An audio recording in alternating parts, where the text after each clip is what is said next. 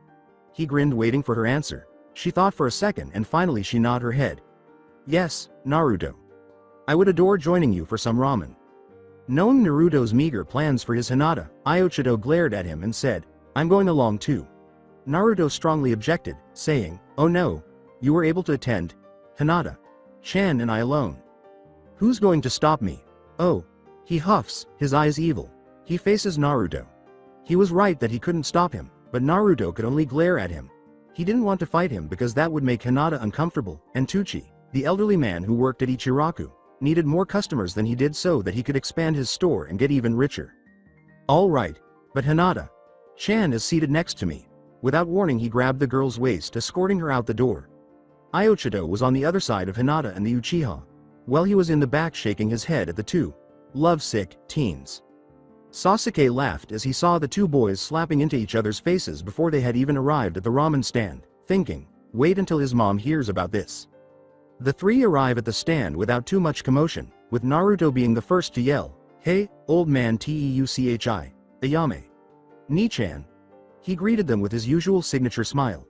The old man grin grew at the sight of his number one costumer Naruto Uzumaki, the Hokage's cheerful son. He waved to Naruto. Hiya Naruto. Naruto smiled again and said, you bet, I'm back for more ramen. The elderly man didn't anticipate two more people entering, and he recognized one right away as a Hyuga, He didn't know, but he would soon learn. Hey.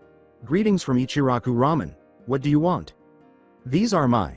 Naruto cleared his throat and grabbed Hinata firmly, not realizing that the girl was flushed from the touch. This is my friend Hinata. Chan. The purple-haired boy glared at Naruto, but smiled when the old man told him to sit down. The Uchiha arrived next, but he didn't say anything when the old man greeted him. Instead, he sat down. This jerk behind me is Iochido. Naruto's sweat drop says, Teme. Idiot, what is it? That's not very nice. What was that tempest? The Uchiha muttered under his breath, so isn't your face but don't see me complaining. Naruto was always so hot and vivacious in the morning, and the Hyuga laughed at his childishness. Maybe I don't have energy like that because I'm too weak too, she said. Hinata. Chan. Hi. Naruto shouted in her face with a lopsided grin. Hinata blushed seeing as how close his face was from hers. Sasuke shook his head wanting to hit him on top of his head, but he stopped himself when he saw him back up. Take a seat next to me. He motioned for Hinata to sit on the far end and hopped in the center. She was about to sit when Iochito grabbed her and said, No, sit by me, okay. Iochito attempted to pull her to the other side, but Naruto grabbed her other hand and said, I hope you don't mind. And Naruto. You're taking her where? As Tuchi and Ayame watched their romantic conflict, Naruto snarled. I'm guiding her to her proper location. When Iochito attempted to pull her once more, Naruto retreated and said, Let go of her. Make me. Hinata was in the midst of the high level of murderous intent, which was making her anxious. She had no idea why they were acting that way, probably thinking I haven't fully healed. Gee. Guys, I'm completely recovered. With trepidation, she said, Why? You don't have to be so worried.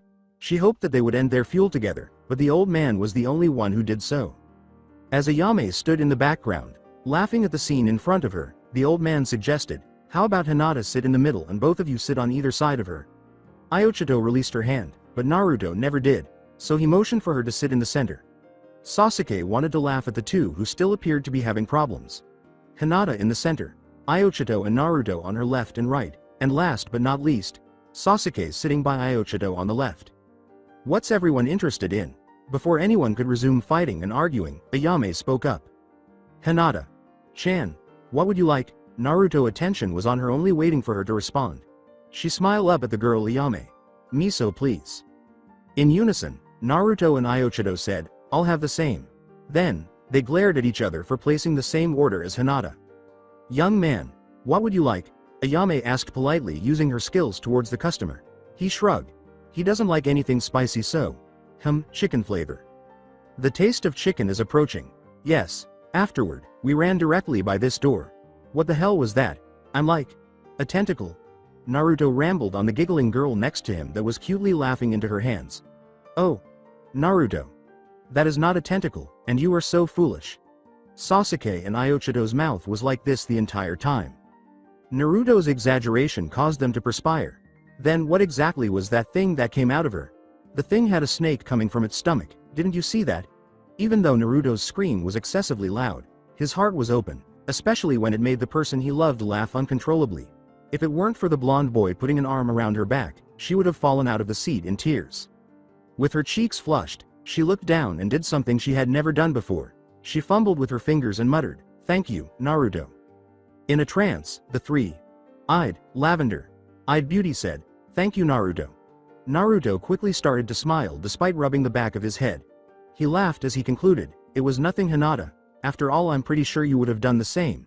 Which only made the girl blush more. Sasuke smirked, hoping to incite another altercation between Naruto and him, saying, Don't get your hopes up, Naruto.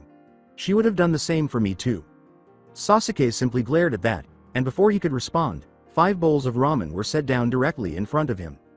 Tuchi said, Order up, Naruto. With a broad smile, setting the bowl atop his head on the counter, the other 2 in his hands, and finally Ayame, who placed the 5th bowl to Naruto's right.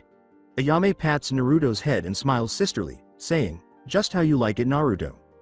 She gave the girl who cheerfully said, Thank you, the other bowl she was holding. Tuchi went to fetch Sasuke and Iochito the miso and chicken. With a bow and a gracefully folded head chop, Iochito said, Thank you for the bowl, sir. Tuchi informed him and pushed him away. You don't have to be so formal. Everyone's family. A friend of Naruto's is a friend of mine. Then you must think lowly of me. Everyone gave the emerald. eyed Nin a raised eyebrow, indicating that they were verbally confused by what he was saying. Naruto slanted his jawline and made a smug face, asking, "What do you mean?" "I meant that you're no friends of mine." The room gasped, people shook their heads, and Tucci and Ayame, who were curious, waited for a response. Naruto opened his mouth to exclaim just after he finished speaking. His mouth opened as though he were inciting a riot. "Hey, I don't want you to be my friend anyway. You don't have to be my friend." Sasuke slurped some noodles between his eating utensils, trembling his head. Iochito, unfazed by the outburst, smirked and continued eating his meal, ignoring him. Before eating his noodles, Naruto gave one last glare. Hinata paused, looking into the bowl of ramen and examining the spices in her reflection. She started thinking back on her sparring sessions with Naruto and Sasuke. She assumed they had devised a strategy for her attacks right away. She had to acknowledge that she was proud of herself for defying two of the village's most well-known kids. When she thought about her accomplishment, she couldn't stop smiling, and it was all because of. Naruto asks, "Hinata, are you okay?" as he tries to understand why Hinata wasn't eating her noodle. Does she dislike ramen, or what? With a quick nod, Hinata leapt to her feet and began chowing down on her preferred ramen. Even though this was her first visit to the store, she always loved the warm, spicy, and delectable flavor of ramen. However, she had a different favorite. She detested eating things like crabs and shrimp, so she didn't like much of either. She seemed to prefer cinnamon buns over Naruto. It gave her soul, heart, and mind a savoring, luscious, delicious, charming, enchanting, and appealing feeling that she loved with all of her heart. At least that's how she sees it. She was contentedly eating more noodles when Naruto's voice broke the stillness. "Hinata, you were great. I could believe you were that amazing," he exclaimed, lifting his heads in the air and grinning broadly. Sasuke and Iochito both perspire. The silence had to be broken by him. Naruto's expression never wavered when he saw Hinata's smile grow. Hinata smiled warmly and said, "Thank you, Naruto. You were great also." She cherished every second she spent with her friends. Naruto smiles broadly, his teeth as brilliant as ever. "Not like you. You were amazing." Hinata merely giggled while repeating that adorable gesture with her hand. Naruto enjoyed watching his pals have fun. Especially, of all people, Hinata. She smiled confidently as she continued to eat her noodles, saying, "I've been training with my father almost every day. I guess it all paid off today." Iochito chose to use a cloth Tucci had given him to cut the whipping spices off his face, saying, "I can tell Hinata." HN and a glare were exchanged as someone said, "You did a measure on Naruto and Sasuke." ID. "Don't think I really did that much," she exclaims, candidly expressing her feelings regarding their spar. In response, Iochito merely shook his head. "I maybe didn't know what exactly went on, but I'm sure you did well." Hinata blinked as she glanced over at Iochito. She gasped in realization when she realized that he had white bandages wrapped around his head. She squeaked, "Oh my goodness, I'm so sorry. Why didn't I see this earlier?"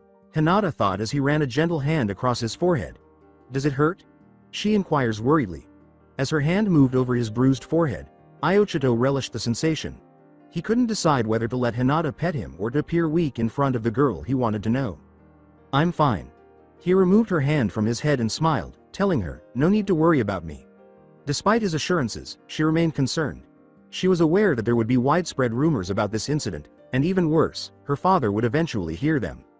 Naruto was surprised, to put it mildly, that he didn't make an effort to court her, but he decided to overlook it for the time being. "Hey Naruto." A happy voice called out from behind, drawing everyone's attention. They turned to see Iruka Sensei waving at everyone with a smile on her face. "Iruka Sensei," Naruto exclaimed joyfully, grating the two boys with his excitement at seeing Iruka, his best teacher. His greeting was, "Hello Iruka Sensei," Iochito said. Waving back to him with a smile, Hinata said, "Hey, Iruka Sensei."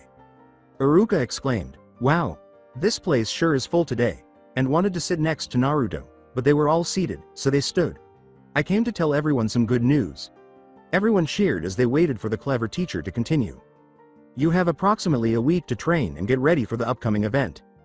Graduation from the academy will consist of verification. Graduating from the academy usually consists of taking both a written exam and a practical exam, administered by a Chunin instructor, to earn enough marks to pass. Upon graduating, students receive a forehead protector, proof of their achievement. Graduating students are then separated into squads of 3 genin and assigned to a jonin sensei to instruct them further. I expect the very best out of each and every one of you. I will be sadly disappointed if one of my students have to do remedial because they wasn't ready to become a ninja yet. Though I would be relieved to not so send a person that has not yet learned the true reason of being a ninja. He gave them a serious look as he prepared to depart before saying his final words. Tomorrow we will talk about the history of the great Konoha and how it came to be what it is today. In the meantime, please work hard at everything you do. There's no time for playing in the real world. Know that. Minato. Kun, that was so nice. She cradles him in her chest and gives his nipple a quick kiss while stroking it sensuously. Minato smiles. Kushina laughed further and let out a lovesick sigh, adding, just because I'm older doesn't mean I lost the spark. Kushina exclaims, you're right. Best fucking sex I've had in a long time. Minato said, smiling, and shook his head. He kissed her on the forehead and pulled her as close to him as he could, saying, making love to you is all I'll ever ask for. I wonder if we're going to be fucking like this when we get 50. As Minato made fun of her, Kushina began to consider that. They both laughed together once more until, not like this but still good enough. The person who had just rushed through the door stared at the scene in front of him with wide eyes, saying, Hokage. Sama, there's been a stative. The Hokage was naked and curled up on the desk with his butthead vixen. His eyes widened, and more blood began to pour from his nose. He had just caught a glimpse of the woman who was the fourth Hokage. He thought he might be able to bribe the Hokage into having a threesome so he could get a piece of his wife's, but all he could do was smile, so who wants a threesome? They both gave them the impression that he was crazy. Now that he was in the thick of things, Minato realized that he had neglected to lock the door. He grabbed the curtains that were covering his wife from the glass window. He grabbed the other curtains and wrapped them around his waist before standing up. I told you we'll get caught, she said, scowling at her darling. Minato greeted him warmly and went around the desk without saying anything. Minato joyfully exclaimed, sure you could join. As Kushina's mouth fell open, she was becoming increasingly enraged. How did she appear? A toy for sex? Kushina yelled angrily as he rose from the desk, Minato namikaze. We are not having a threesome. Over her shoulder, Minato whispered, believe me. Frustrated, she stopped her actions and stomped her feet. As the man approached the door, Kushina shook her head and said, take off your clothes. Shut and lock the door first. Returning to his wife, Minato spoke to her, go along with it. Not knowing what this was about, she hissed lowly, Minato. What are you planning? Minato scowled at him. Trust me, Kushina. Despite her continued annoyance, she accepted his offer by crossing her arms beneath her chest. He was told by Minato to take off your clothes. Not wanting or desiring to see another man's body, he turned his head to the left. He did, in fact, have a small secret. The man grinned as he strode toward his wife after taking off his clothes, but he grabbed his hand to block his path. Miyonto said nothing, but he caught the man whispering in Minato's ear as he looked at him. He pushed him from behind his desk, saying, come here first.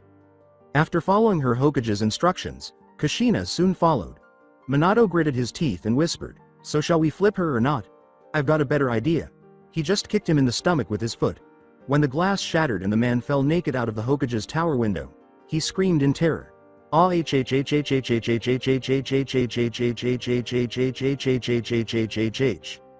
Kushina blinks and begins to chuckle. That ought to teach that nasty asshole, she yelled as she punched the air, her Hokage standing next to her, beaming broadly as always. This cost for celebration of Ramen. Kushina dances while clasping her hands together, and before anything else could happen, she picked them up and put them on. She threw her man's shirt over his head and buckled his pants to assist him in putting on his clothes. After releasing the seal from the building and taking another glance out the window, Minato grinned and grabbed his wife by the waist. What on earth did that guy believe he was? What about his great perverted master? Only at his wife's suggestion did Minato smile elegantly. As he led her out the door to get some ramen, he whispered in her ear, and so it shall be. Later, he will need to have his assistant complete that paperwork. Naruto rolled his eyes and said, it's unbelievable that Iruka-sensei even told us that. It's not like we want to ignore it, but I can understand why. He must have been talking about the coward over here. Emerald's eyes glared at the prodigy with hatred. It's okay, Iochito. I think why. You're brave, B. Because you had enough strength to go through with this, Hinata said with a worried expression. With his hands folded across his chest, Naruto lets out a moan. This time, Iochito had prevailed. It seems you've finished all of your ramen, Naruto. How about? Ah. Get away from my children, stay away from me. Put some clothes on, its children out here. Everyone at the ramen stand arched an eyebrow. growing more interested by the moment. When they emerged from their seats, they were astounded, stunned, and flushed by what they saw. A naked man in the streets made a valiant attempt to hide his privates, but he was utterly unsuccessful. Iochito and Naruto were in awe and could only stare. Sasuke and the ramen guy were also stunned in their seats, but Hinata and Ayame were both flushed and appeared to be about to faint. Hinata read, "Faced overdroned, I'm about to faint," as she began to knock down. They all turned to see a frightened Hinata curled up in a ball on the ground. Naruto blushed as he went to pick Hinata up in bridal style, thinking, "Cute." The Uzumaki smiled, embarrassed at what he seemed to be implying, and said, "I guess we'll have to take care of her till she wakes." When Ayame, swifted from bipolar disorder, became enraged, she yelled, "Hey! Put some clothes on, you made one of the genin students faint." Glancing over her shoulder, she smiled and flushed at what she saw. It appeared as though Naruto was a prince rescuing his princess. His yellow, blonde hair crystallized, his deep blue eyes soared, his smile was bright and worried, and his posture was a little uneasy. "Ah!" With her hands clasped by her heart and stars in her eyes from the light they were expecting from one another, she thought, Naruto is never the type to be nervous around a girl. Naruto proposed to the two boys, "So who votes to take Hinata-chan to my house?" They let out a sigh. As they walk the path to his crib, they both respond, "To your house." With a smile, Naruto bids his older sister Ayame and his other father figure Tuchi farewell. "See ya later, old man Teuchi, Ayame. Ni-chan." Together, they yelled, "See ya Naruto," to the saying boy.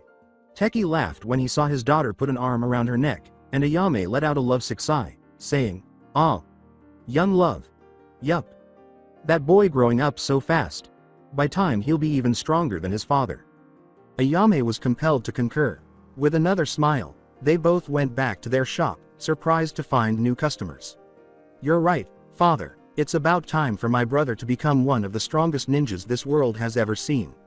I'm sure he will." Going behind the counter, Ayame yelled, "I'm sorry for not being in the shop. What can I get you?" The man wore tan pants and a plain black shirt. In addition, his hair was dark and spiky. "If you may address a few answers."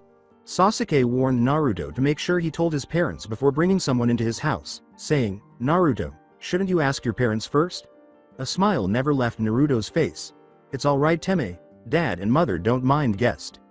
Naruto merely chuckled nervously as Sasuke glared at him, saying, "That's only when they meet them." He reflected on the training he had received from his mother and father. He learned a lot about seals and chakra control from his mother. However, his father taught him how to apply chakra to his arms, shoulders, and legs. Since he would eventually have a sensei, his parents didn't want to teach him everything. Of course, that time has arrived, and he will be paired with a Jonin teacher in a few weeks.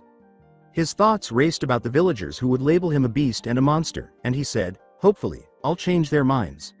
They wouldn't glare at him in front of his mother or father, of course. He had witnessed their keen observation of him or their constant display of that phony smile.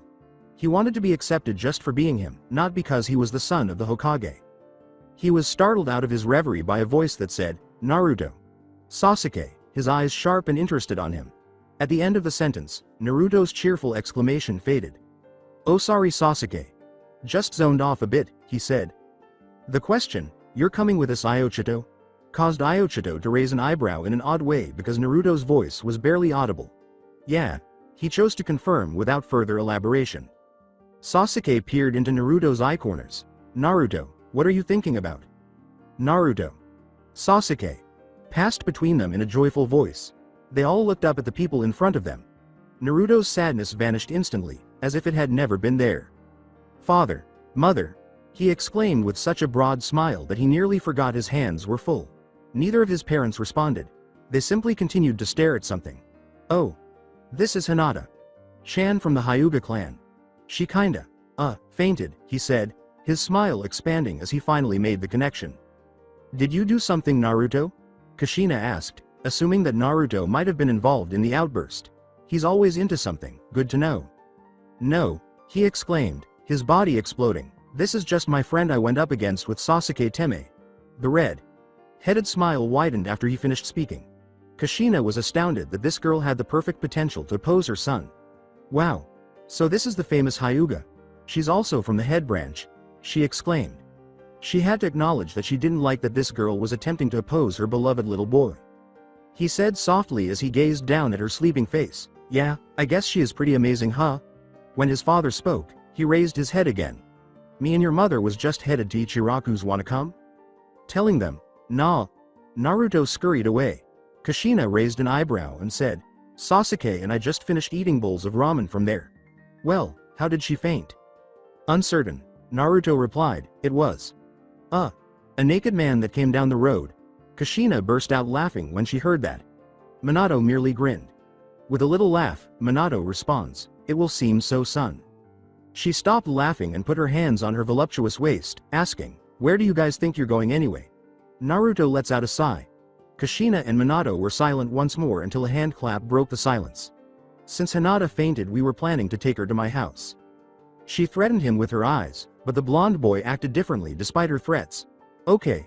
Just make sure you don't have her out too long, otherwise her father would be very angry with her and me and Minato. Kun don't want to hear that white-eyed bastard's mouth, okay Naruto? She said. For the 20th time today, Naruto sighed, okay, over his breath. Nothing won't happen, promise. He was told by his father to, just go Naruto. Naruto hurried to his house without saying anything more. They soon found themselves on his front porch. When he saw a keypad, he wiped his fingers across it and said, Naruto Uzumaki.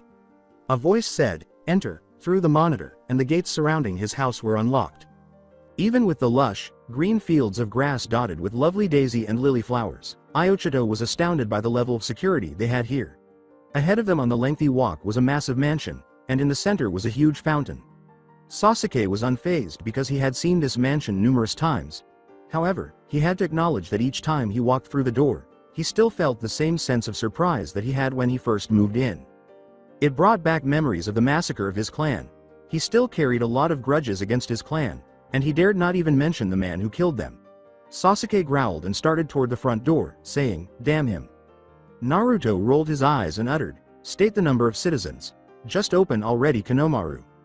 Naruto and Sasuke both swaddropped into the voice box as there was a loud chuckle. Every day, Konohamaru would come see them and play on the speaker, believing it was amusing to play with them. However, Naruto and Sasuke would always kick his ass, but this time they chose not to because they had a girl to take care of. With a swing, the door to the house opened. Hey boss, how's it going? Naruto sighed, glancing down at the puddle in his HAMDS. I kinda got my hands full, Konohamaru. Mind helping me by moving out the way? The boy blinked, suddenly realizing he was carrying someone. A smiling Konohamaru was standing in front of the door, his eyes fixed on Naruto. He grinned as he glanced down at her face. So you finally chose who should be your girlfriend. Redness fills Naruto's cheeks. He slipped past him and placed her on the couch, saying, she's just a friend. He then brushed the bangs out of her fragile eyelashes and removed her shoes. I knew it. You do go with her, Konohamaru exclaimed, placing his hand on his stomach as he broke out in laughter. Why he was laughing baffled Iochito. It sounded as though Naruto was looking for love. Then Sasuke entered, but Konohamaru blocked Iochito's path when he attempted to do so. The boy arched his eyebrows at him and asked, and who are you? This is the first time he's seen him here. After getting a blanket to cover the girl, Naruto responds to his student, he's with us. His name is Iochito. Iochito EH. His expression was uncertain at first, but it quickly changed to a smile. He closed his eye and gave him the thumbs up. Hello. My name is Great Sarutobi Konohamaru. San, I like training, playing pranks on the security guards, and learning new jutsus from my boss Naruto. Sensei, he exclaimed. From Sasuke and Naruto's sweat drop scene. Together, Iochito and Sasuke thought, and I thought Naruto was loud. Come in, make yourself at home. He urged him to the other couch in the living room. Anything you like? Guess I'll have. Konohamaru gave him a smug look and said, anything you want, get it yourself. You do have 2 feet? Both of the Genin.to.be shook their heads. Naruto challenged, you know Iruka.